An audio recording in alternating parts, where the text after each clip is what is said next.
राजस्थान का सियासी रण सजने लगा है।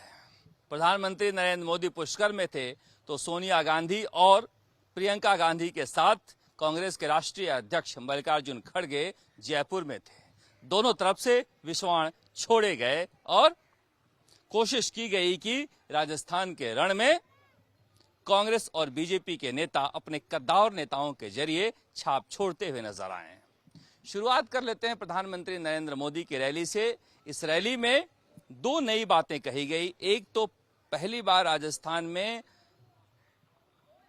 प्रधानमंत्री नरेंद्र मोदी गठबंधन पर हमला बोलते हुए नजर आए, क्योंकि ज्योति मिर्धा के सामने कांग्रेस से गठबंधन के प्रत्याशी हनुमान बेनीवाल हैं और अजमेर में भागीरथ चौधरी हैं। उन्होंने कहा कि ये भानुमति का कुनबा अगर बटोरोगे, अलग अलग पार्टियां मिलकर शासन करेगी तो फिर टांग खिंचाई होगी और देश की अर्थव्यवस्था और देश का विकास प्रभावित होगा। एक पार्टी का शासन जरूरी है। देश ने लंबे समय तक देखा है मिलीजुली सरकार में देश की अर्थव्यवस्था किस तरह से बर्बाद हुई। और दूसरा, घोषणा पत्र पर बोला, जो कि जारी करने के लिए कांग्रेस का पूरा परिवार जयपुर आया था। उन्होंने कहा कि कांग्रेस का घोषणा पत्र देखकर ऐसा लगता है कि मुस्लिम लीग का घोषणा पत्र है, और जानबूझ के बोल रहे थे। देखिए, नागौर में और पुष्कर में खासतौर से और अजमेर में भी एक मुस्लिम आबादी है जो कांग्रेस के साथ खड़ी रहती है। इसलिए आज बहुत टारगेटेड ढंग से उन्होंने कहा कि कांग्रेस का जो घोषणा पत्र है लेफ्टिस्ट एजेंडे पर है। आजादी के पहले के आप मुस्लिम लीग के घोषणा पत्र को अगर देखेंगे तो आपको हूबहू नजर आएगा। तो आज उन्होंने घोषणा पत्र को भी पीछे ढकेलने वाला बताया और कहा कि आगे आने की कोई रणनीति उसमें दिखाई दे नहीं रही है। दूसरी तरफ आज सोनिया गांधी बीमार होने के बावजूद कहा जा रहा है कि 6 साल बाद, पिछले चुनाव में नहीं आई थी, 6 साल बाद वो लोकसभा चुनाव के कैंपेन में उतरी हैं और आज तीखा हमला बोला प्रधानमंत्री नरेंद्र मोदी पर। उन्होंने कहा कि एक व्यक्ति देश से बड़ा हो गया है और जब व्यक्ति देश से बड़ा हो जाए, खुद को महसूस करने लगे, तो ये बड़ा खतरा है। इस खतरे से निपटने के लिए हमें एकजुट होना होगा। बीजेपी का एजेंडा देश के लोकतंत्र को दीमक की तरह खा रहा है। कांग्रेस के कार्यकर्ताओं को आह्वान किया कि अपने सीने में आग को जलाइए। हताशा का माहौल है, मगर यहीं से उम्मीद की किरण भी निकलती है। प्रियंका गांधी ने कहा कि भ्रमण पर निकले हुए भ्रमित प्रधानमंत्री हैं।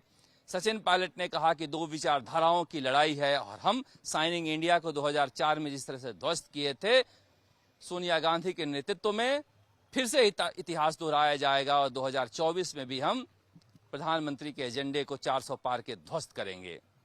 मगर आज अजमेर में प्रधानमंत्री नरेंद्र मोदी के स्टेज पर माइक ठीक से काम नहीं किया, आवाज साफ नहीं आ रही थी और भजन लाल शर्मा के भाषण में तो माइक ही खराब हो गया। काफी देर तक लोग मोदी मोदी के नारे लगा के संभाला राजस्थान के मुख्यमंत्री के भाषण को। प्रधानमंत्री नरेंद्र मोदी के भाषण में भी आवाज साफ नहीं आ रही थी। उधर कांग्रेस की रैली में आज जिस तरह से वीडियो वायरल हो रखे हैं कि कुर्सियां खाली पड़ी हुई थी जब प्रियंका गांधी भाषण दे रही थी और लोग उठ के जा रहे थे, लोग कह रहे हैं कि रणनीति किसने बनाई थी कि बीजेपी के गढ़ विद्याधर नगर में उस जगह पर सभा करे जहां पर कांग्रेस जयपुर शहर के सीट पर मुकाबले में दिखाई दे नहीं रही है। रणनीतिक रूप से बड़ी गलती थी जिसकी वजह से भीड़ इकट्ठा नहीं हो पाई। इतने बड़े नेता आए थे और इतनी कम भीड़ आई और भीड़ में कुर्सियां खाली होना देश भर में चर्चा का विषय बन गया। कहा जा रहा है कांग्रेस के रणनीतिक भूल नजर आई। जहां पर प्रधानमंत्री नरेंद्र मोदी हमलावर नजर आ रहे हैं, वहीं पर कांग्रेस अपनी रणनीति बनाने में चूकती हुई नजर आ रही है। इस बात को लेकर भी काफी चर्चा होती रही कि आखिर क्या हुआ था जो अशोक गहलोत के बाद भाषण कराया गया सचिन पायलट का प्रियंका गांधी से पहले। क्या नाम छोड़ दिया गया था या फिर कद बड़ा हो गया है, प्रियंका गांधी ने भाषण करवाया या फिर जूली को याद आया कि छूट गया था।